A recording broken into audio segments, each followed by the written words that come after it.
Tribunal de première instance de Douala-Bonandio ce lundi, Maître Alice Com, la présidente du conseil d'administration du réseau des défenseurs des droits humains en Afrique centrale, et la directrice exécutive Maximilienne Gombe sont de nouveau à la barre dans l'affaire de bris de scellés qui oppose depuis plusieurs mois maintenant le REDAC au ministère public.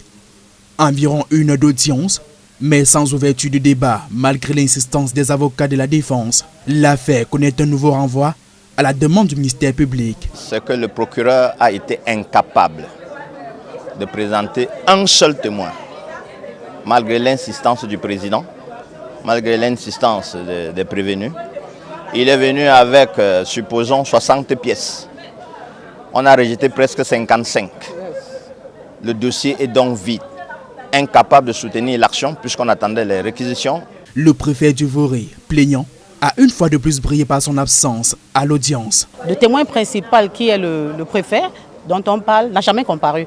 Donc nous pensons qu'en l'état, l'accusation est coincée et c'est la raison pour laquelle elle a demandé le renvoi.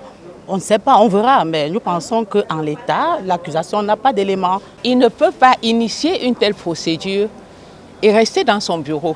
Nous avons besoin de lui. Il faut qu'il vienne éclairer la justice sur ce pourquoi cette procédure a été déclenchée.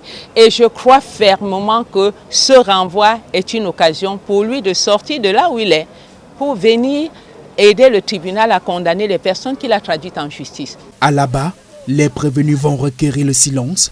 La nouvelle audience est prévue le 2 mars prochain. Les prévenus, Maître Alice Com, la DEX du REDAC, elles ont dit qu'elles n'ont rien à dire puisqu'on n'avait jamais rien fait. Le procureur de la République coincé a demandé le renvoi. On ne sait pas ce qu'il va dire. Le dossier est déjà plié.